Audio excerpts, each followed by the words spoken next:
This is Baruch chapter 3.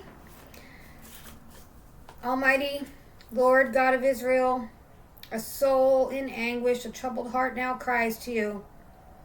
Listen and have pity, Lord, for we have sinned in your sight. You sit enthroned forever, while we perish continually.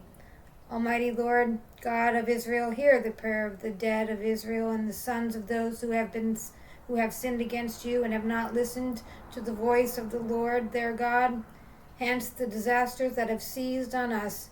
Do not call to mind the misdeeds of our ancestors, but remember instead your power and your name.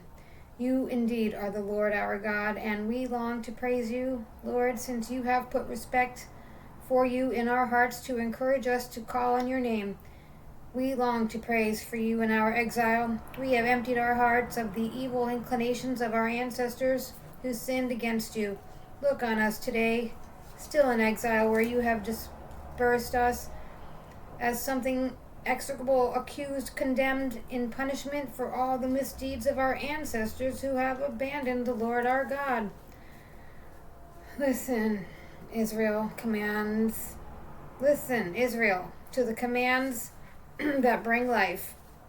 Hear and learn what knowledge means. Why, Israel, why are you in the country of your enemies, growing older and older in an alien land, sharing defilement with the dead, reckoned with those who go to Sheol?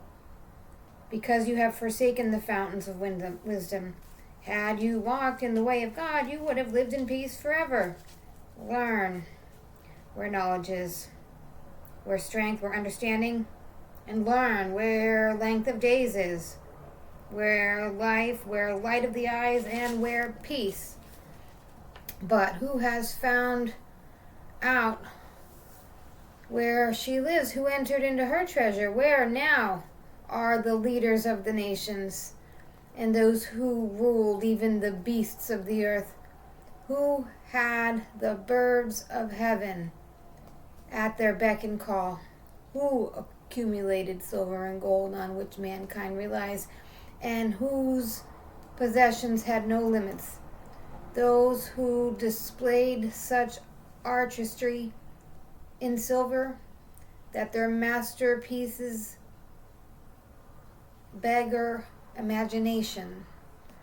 They vanished, gone down to Sheol.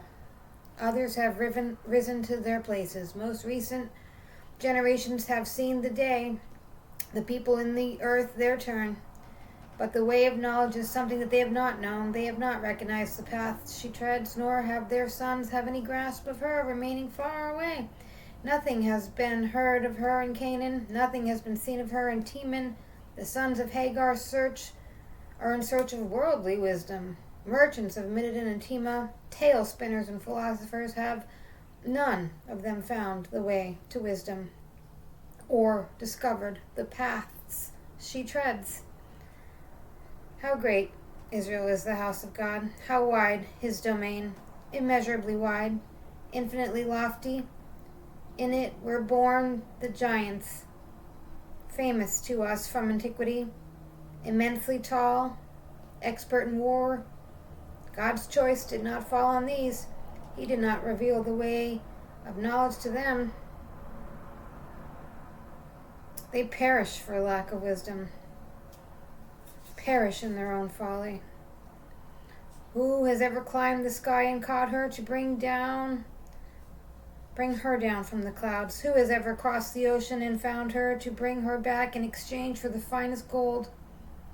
No one knows the way to her. No one can discover the paths she treads. But the one who knows all knows her. He has grasped her with his own intellect. He has set the earth firm forever and filled it with four-footed beasts. He sends the light, and it goes. He recalls it, and trembling it obeys.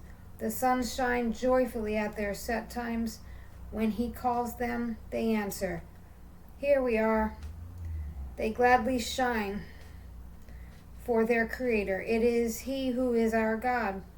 No other can compare with Him. He has grasped the whole way of knowledge and confided it to His servant Jacob.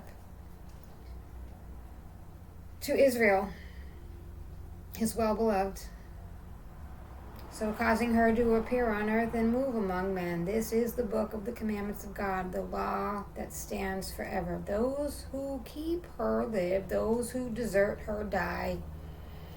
Turn back, Jacob, and seize her. In her radiance make your way to light. Do not yield your glory to another, your privilege to a people not your own. Israel, blessed are we. What pleases God has been revealed to us.